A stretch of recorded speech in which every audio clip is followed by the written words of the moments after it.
അപ്പോൾ പിള്ളേരെ നമ്മൾ ഇന്ന് നോക്കാനായിട്ട് പോകുന്നത് NIOS +2 ബിസിനസ് സ്റ്റഡീസിൻ്റെ ചാപ്റ്റർ 9 കോർഡിനേഷൻ ആൻഡ് കൺട്രോളിംഗ്. അപ്പോൾ ഫസ്റ്റ് നമുക്ക് നോക്കാം എന്താണ് കൺട്രോളിംഗ്.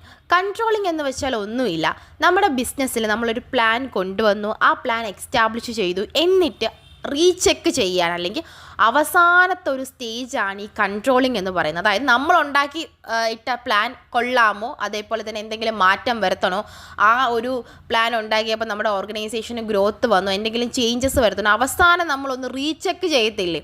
അതായത് ഒരു പ്ലാൻ അങ്ങ് ഉണ്ടാക്കി, ഇപ്പോൾ എക്സാമ്പിൾ പറഞ്ഞാൽ നമ്മുടെ ഡയറി മിൽക്ക് എന്ന് പറയുന്ന ചോക്ലേറ്റ് ബബ്ലി എന്ന് പറയുന്ന ഒരു പ്ലാൻ കൊണ്ടുവന്ന് അങ്ങനെ കുറേ ചോക്ലേറ്റ് ഉണ്ടാക്കി വിട്ടു. പക്ഷെ ഉണ്ടാക്കി വിട്ടത് മാത്രമല്ല, അവർ നോക്കുന്നുണ്ട് ആ ചോക്ലേറ്റ് കൊള്ളാമോ, അതിലെന്തെങ്കിലും മാറ്റം വരുത്തണോ, കവറിൽ വല്ല മാറ്റം വരുത്തണോ, വേറെ എന്തെങ്കിലും അട്രാക്റ്റീവ് ആയിട്ടുള്ള ചെയ്യുന്ന വേറെ എന്തെങ്കിലും ചെയ്യണോ, അങ്ങനെ റീചെക്ക് ചെയ്യുന്നതിനെയാണ് നമ്മൾ എന്തെന്ന് പറയുന്നത് കൺട്രോളിംഗ് എന്ന് പറയുന്നത്. അപ്പോൾ ഇനി നമുക്ക് നോക്കാനായിട്ടുള്ളത് ഇങ്ങനെ നമ്മൾ റീചെക്ക് ചെയ്യുന്നതിനെ നമ്മൾ കൺട്രോളിംഗ് എന്ന് പറയുന്നു. ഈ കൺട്രോളിങ്ങിൻ്റെ കുറച്ച് പ്രത്യേകതകൾ നമുക്ക് നോക്കാം.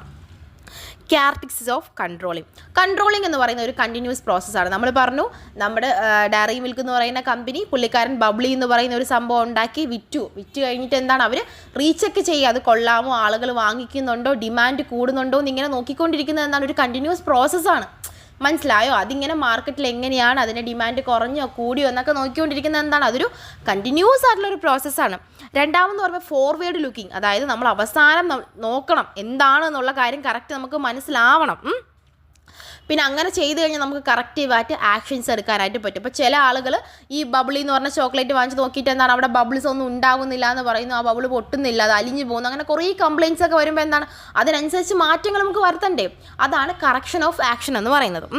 നെക്സ്റ്റ് വരുന്നതെന്ന് പറയുമ്പോൾ ഷുഡ് ബി റിലയബിൾ ആൻഡ് ഒബ്ജക്റ്റബിൾ എന്ന് വെച്ചാൽ നമ്മൾ പറയുന്നു ഇങ്ങനെ നമ്മൾ കറക്റ്റായിട്ട് രീതിയിൽ ചെക്ക് ചെയ്യുമ്പോൾ എന്താണ് നമുക്ക് എല്ലാ ആളുകൾക്കും വിശ്വസിക്കാൻ പറ്റുന്നതും നമുക്ക് എന്താണ് കൂടുതൽ റിസൾട്ട് തരുന്ന ഒന്നാണ് ഈ കൺട്രോളിംഗ് എന്ന് പറയുന്ന പ്രോസസ്സ്. അപ്പോൾ മാനേജ്മെൻറ്റിൽ ഏറ്റവും അവസാനം വരുന്ന ഒരു പ്രോസസ്സാണ് കൺട്രോളിംഗ് എന്ന് പറയുന്നത്. അപ്പോൾ കൺട്രോളിംഗ് ചെയ്ത് കഴിഞ്ഞാൽ നമുക്ക് എന്ത് ചെയ്യാൻ പറ്റും, നമ്മുടെ ആക്ച്വൽ സിറ്റുവേഷൻ ഒക്കെ മനസ്സിലാക്കാനായിട്ട് പറ്റും. ഇനി ഇതിൻ്റെ കുറച്ച് ഇമ്പോർട്ടൻസ് നമുക്ക് നോക്കാം.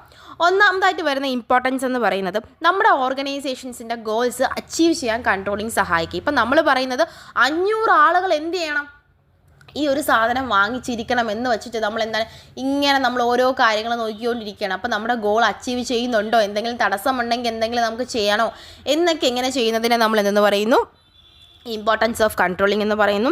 ഈ കൺട്രോളിംഗ് ഉള്ളതുകൊണ്ട് നമ്മുടെ ഓർഗനൈസേഷനിൽ എന്തെങ്കിലും എറേഴ്സ് എന്തെങ്കിലും വരുന്നുണ്ടെങ്കിൽ അത് കുറയ്ക്കാനായിട്ട് സഹായിക്കുന്നുണ്ട്, നമ്മുടെ എംപ്ലോയീസിൻ്റെ പെർഫോമൻസ് ഇമ്പ്രൂവ് ചെയ്യാനായിട്ട് സഹായിക്കുന്നുണ്ട്, അതേപോലെ നമ്മുടെ ക്വാളിറ്റി ഒക്കെ ഇമ്പ്രൂവ് ചെയ്യാനായിട്ട് സഹായിക്കുന്നുണ്ട്. നല്ല രീതിയിൽ എന്താണ് എൻവയോൺമെൻറ്റ്, ആളുകളുടെ എൻവയോൺമെൻറ്റ് ചേഞ്ച് ആക്കാനും ഒക്കെ എന്ത് ചെയ്യുന്നുണ്ട്, സഹായിക്കുന്നുണ്ട്. പിന്നെ അതേപോലെ തന്നെ എന്താ പുതിയ ടെക്നോളജികളൊക്കെ ഉപയോഗിക്കാനായിട്ട് സാധിക്കുന്നുണ്ട്. ഓക്കെ, ഇപ്പോൾ നമ്മൾ പറഞ്ഞു ബബിളി ഇറക്കിയ സമയത്ത് എന്താണ് ആളുകൾക്ക് മനസ്സിലായി കൂടുതലും ആളുകൾ ഇങ്ങനെയുള്ള സാധനങ്ങളൊക്കെയാണ് കൂടുതൽ ഉപയോഗിക്കുന്നത്.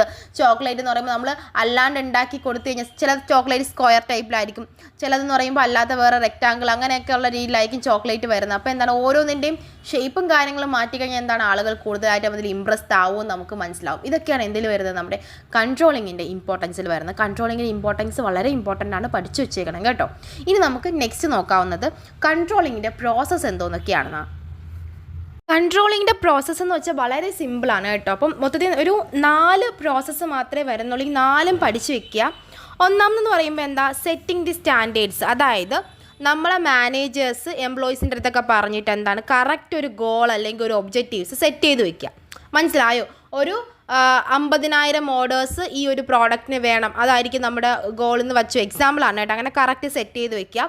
രണ്ടാമത് എന്ത് ചെയ്യുക, മെഷറിങ് ദി ആക്ച്വൽ പെർഫോമൻസ്, അതായത് ഇവർക്ക് നമ്മൾ പറഞ്ഞു 50,000 ആളുകൾ എന്ത് ചെയ്യും നമ്മുടെ പ്രോഡക്റ്റ് വാങ്ങിക്കണം. അപ്പം ഇവരുടെ മൊത്തത്തിൽ പെർഫോമൻസ് ഒന്ന് വിലയിരുത്തുക, കറക്റ്റ് പെർഫോമൻസ് ആണോ അവർ കാണിക്കുന്നതെല്ലാം വിലയിരുത്തി വച്ചേക്കുക. എങ്കിൽ മാത്രമേ എന്ത് ചെയ്യത്തുള്ളൂ, നമുക്ക് ഫ്യൂച്ചറിൽ എത്രത്തോളം പ്രശ്നങ്ങൾ കാര്യങ്ങളൊക്കെ വരുന്നുണ്ടെന്ന് നമുക്ക് മുൻകൂട്ടി കണ്ട് കാര്യങ്ങളൊക്കെ ചെയ്യാനായിട്ട് പറ്റുള്ളൂ. മൂന്നാമതെന്ന് പറയുമ്പോൾ ഇമ്പോർട്ടൻസ് സെക്ഷനാണ്. കാരണം എന്ന് വെച്ചാൽ നമ്മൾ ചെയ്ത് വച്ചിട്ടുള്ള എല്ലാ കാര്യങ്ങളും ഒന്ന് മെഷർ ചെയ്യുന്ന സ്റ്റേജാണ്. നാലാമത് വരുന്ന ആ പേര് പോലെ തന്നെയാണ് ടേക്കിംഗ് കറക്റ്റീവ് ആക്ഷൻസ്, അതായത് നമ്മൾ പറഞ്ഞു നമ്മളെല്ലാം ചെയ്ത് സെറ്റ് ചെയ്ത് വെച്ചിട്ടുണ്ട്, എന്തെങ്കിലും ആക്ഷൻസ് എടുക്കണമെന്നുണ്ടെങ്കിൽ എന്താണ് കറക്റ്റായിട്ട് അത് എടുക്കുന്ന ഒരു സ്റ്റേജാണ് 4ാമത്തെ സ്റ്റേജ്. ഇത്രയും കാര്യങ്ങൾ മാത്രമേ പ്ലാനിങ്ങിൻ്റെ പ്രോസസ്സായിട്ട് വരുന്നുള്ളൂ. ഇത് പഠിച്ചു വെച്ചേക്കുക, ചോദിക്കും. ഇനി നമുക്കുള്ളതെന്ന് വെച്ചാൽ കോർഡിനേഷൻ എന്ന് പറയുന്ന ഒരു ടോപ്പിക്കാണ്. കോർഡിനേഷൻ എന്ന് വെച്ചാൽ എന്താണ്? കോർഡിനേഷൻ എന്ന് വെച്ചാൽ ഒന്നുമില്ല, ഒരു പ്രോസസ്സാണ്. നമ്മുടെ ഓർഗനൈസേഷനിലെ എംപ്ലോയീസ് എല്ലാവരും കൂടെ ചേർന്ന് ഒരുമിച്ച് ഒരു ലക്ഷ്യത്തിനൊക്കെ വേണ്ടിയിട്ട് പ്രോപ്പറായിട്ട് വർക്ക് ചെയ്യുന്നതിനെ നമുക്ക് എന്ന് പറയാം കോർഡിനേഷൻ എന്ന് പറയാം. പിന്നെ ചോദിക്കാൻ ചാൻസുള്ള വെരി ഇമ്പോർട്ടൻ്റ് ആയിട്ടുള്ള ക്വസ്റ്റ്യൻ ആണ് പ്ലാനിങ്ങും കൺട്രോളിങ് തമ്മിലുള്ള റിലേഷൻഷിപ്പ്. അപ്പം ഒരു കോയിൻ്റെ രണ്ട് വശമാണ് പ്ലാനിങ്ങും കൺട്രോളിംഗ് എന്ന് പറയാം. മാത്രമല്ല ട്വിൻസ് എന്ന് വേണമെങ്കിൽ പറയാം. പ്ലാനിങ് ഉണ്ടെങ്കിലേ കൺട്രോളിംഗ് ഉള്ളൂ, കൺട്രോളിംഗ് ഉണ്ടെങ്കിലേ പ്ലാനിങ് ഉള്ളൂ. അപ്പോൾ പ്ലാനിങ് എന്ന് വെച്ച് കഴിഞ്ഞാൽ എന്താണ്, ബേസിക്കലി നമ്മൾ തിങ്ക് ചെയ്യുന്ന കാര്യമാണ്. പക്ഷേ കൺട്രോളിങ് എന്താണെന്ന് മെഷർ ചെയ്ത് നടപ്പിലാക്കുന്ന ഒരു കാര്യമാണ്. ഓക്കെ, പ്ലാനിങ് എന്ന് പറയുമ്പോൾ എപ്പോഴും അങ്ങോട്ടും ഇങ്ങോട്ടും രണ്ടുപേരും എപ്പോഴും ഡിപ്പെൻഡൻ്റ് ആണ്. മാത്രമല്ല സ്ട്രാറ്റജിക് ആയിട്ടുള്ളൊരു ഒന്നാണ് ഈ പ്ലാനിങ്ങും കൺട്രോളിങ്. പിന്നെ കുറേ കാര്യങ്ങൾ നിങ്ങളുടെ ഗൈഡിലുണ്ട്, ഇതൊന്ന് പഠിച്ച് വെച്ചിട്ട് വേണം പോകാനായിട്ട്. ഇതും ചോദിക്കാൻ ചാൻസ് ഉള്ളൊരു ക്വസ്റ്റ്യൻ ആണ്. എനിക്ക് ഭയങ്കര ചുമയാണ്, അതുകൊണ്ടാണ്. അപ്പോൾ ഈ ഒരു വീഡിയോ കംപ്ലീറ്റ് കാണുന്ന ആളുകൾ ജസ്റ്റ് ഒന്ന് മെസ്സേജ് ചെയ്യുക, ഞാൻ ഈ വീഡിയോ കംപ്ലീറ്റ് കണ്ടു മിസ് ചെയ്യുമെന്ന് പറയാനായിട്ട്. അപ്പം എനിക്ക് ഭയങ്കര സന്തോഷമായിരിക്കും. അപ്പം നിങ്ങൾക്ക് എന്ത് ചെയ്യുക, വീണ്ടും വീഡിയോസ് ഞാൻ ഉണ്ടാക്കിക്കൊണ്ടിരിക്കും. ഓക്കെ, അപ്പം നമുക്ക് ഈ നെക്സ്റ്റ് വീഡിയോയിൽ കാണാം.